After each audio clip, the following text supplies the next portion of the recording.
Bonjour, je vais vous présenter aujourd'hui la nouvelle version de notre application de chronométrage industriel. Dans cette vidéo, nous allons surtout nous attarder sur les nouveautés par rapport à l'ancienne version. Ce que l'on remarque d'abord, c'est que les icônes ont changé pour l'accès aux différents menus. Dans le menu des options, nous avons toujours la possibilité de choisir les unités de temps, la taille de caractère. Certains points sont nouveaux en ce qui concerne la gestion du bouton physique de la tablette.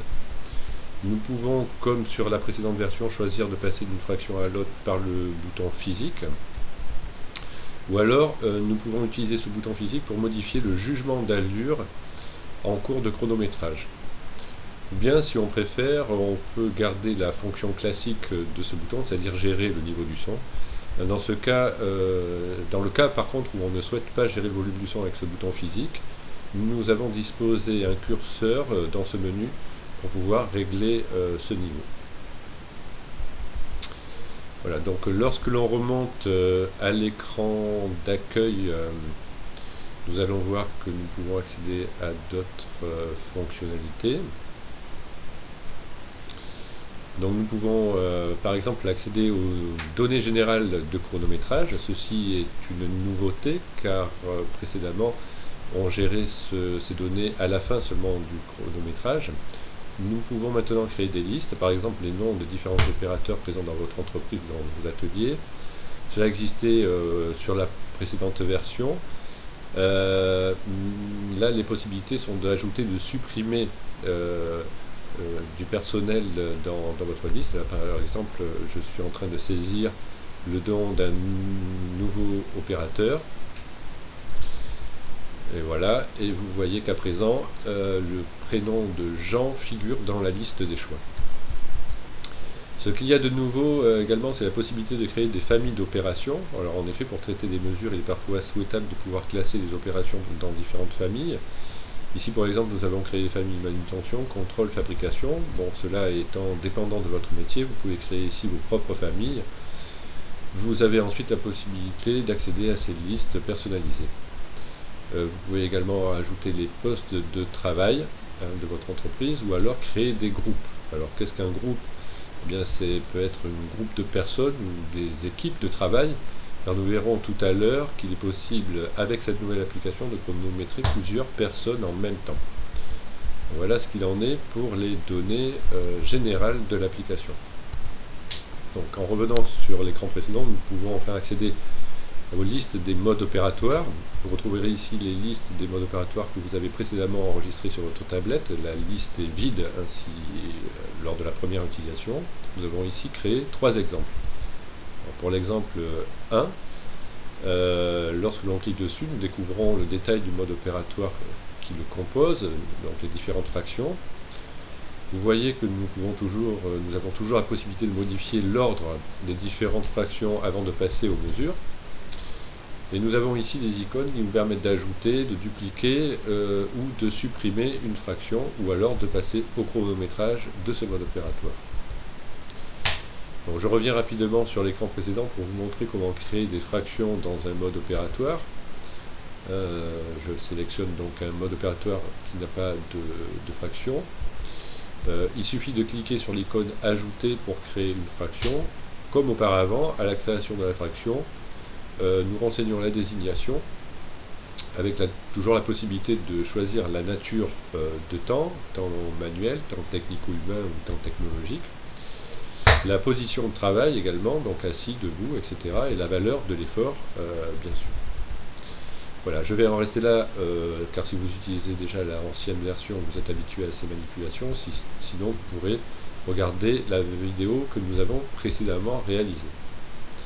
Nous allons à présent passer à la mesure, puisque c'est là qu'il y a beaucoup de choses qui ont changé par rapport à la version précédente.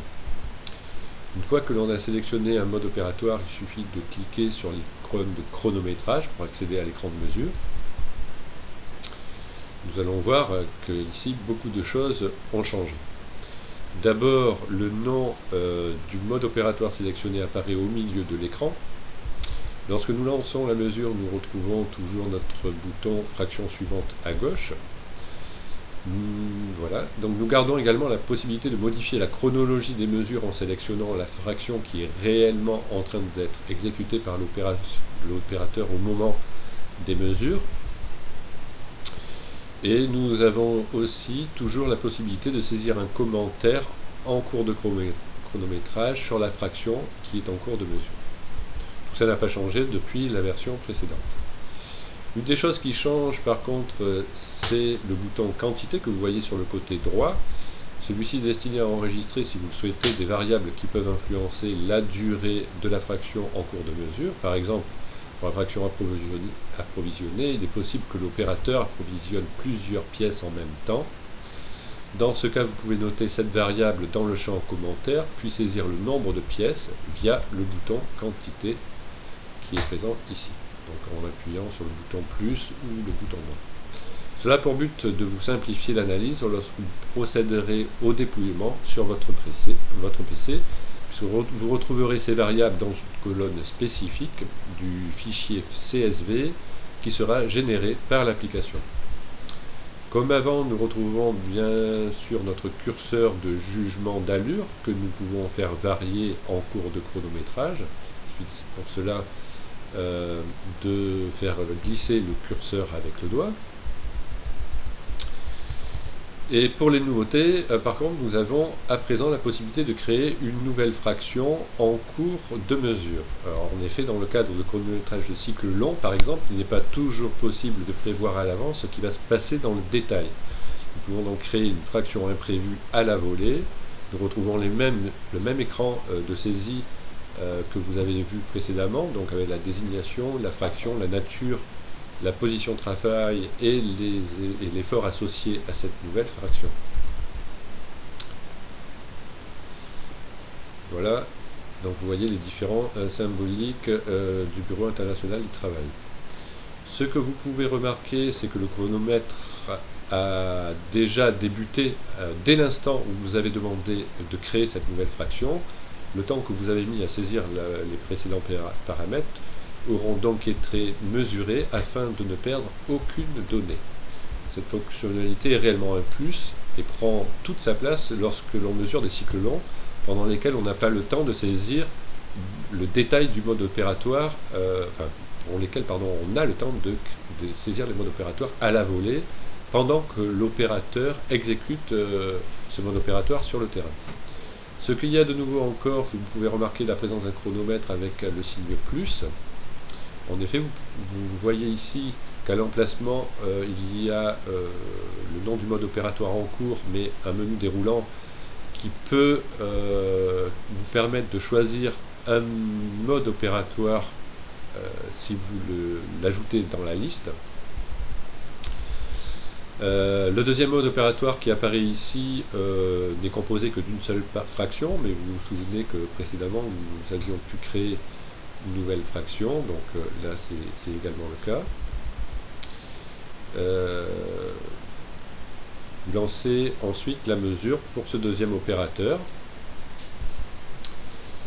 et vous aurez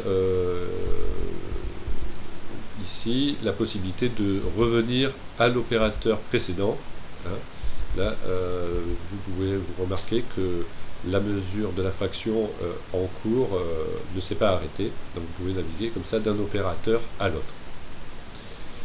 Voilà. Donc un petit rappel rapide sur les différentes fonctionnalités de cette nouvelle application de chronométrage industriel. Possibilité de noter des valeurs de variables, ça peut être le nombre de pièces, le nombre de vis ou de composants, ça peut être également des longueurs ou des surfaces. Plusieurs opérateurs que l'on peut mesurer en même temps en sélectionnant le mode opératoire qui est associé. Ajout de fractions en cours de mesure qui peuvent être des fractions imprévues, imprévisibles. Et enfin, dernière chose dont je n'ai pas encore parlé, grâce au bouton détail, la possibilité pour chaque fraction de désigner un produit, un opérateur, qui en général ne change pas lors de l'exécution d'un même mode opératoire. Par contre, ce qui peut changer, c'est la famille d'opérations. Je rappelle que nous avions précédemment créé des familles manutention, contrôle ou fabrication, qui peuvent être des familles que vous pouvez faire évoluer. Vous n'êtes bien sûr pas obligé de renseigner toutes ces données, mais c'est une possibilité qui vous est offerte pour vous faciliter l'analyse lors du travail sur votre ordinateur par la suite. Une fois la mesure terminée, nous retrouvons comme auparavant des indications complémentaires que vous pouvez saisir, donc le commentaire général pour les mesures qui viennent d'être faites, également le choix du chronométreur, dans un menu déroulant que vous pouvez également faire évoluer. Lorsque l'on valide, eh bien, la sauvegarde va se faire automatiquement au format CSV. Ce fichier se met en mémoire dans votre tablette pour être exporté et traité sur support informatique que nous fournissons avec cette application. C'est tout simplement un tableur qui a pour but de vous faciliter le dépouillement. Les autres choix possibles sont envoyer par email, enregistrer sur carte SD, effectuer une nouvelle mesure ou fermer l'application. Voilà donc pour les nouveautés. Pour nos clients qui sont déjà équipés de l'ancienne version, vous avez pu remarquer que nous avons pris en compte vos remarques pour faire évoluer cette application. Pour les autres, sachez que nous serons heureux de vous installer gratuitement cette application au terme d'une formation que vous suivrez chez nous. Voilà, merci et au revoir.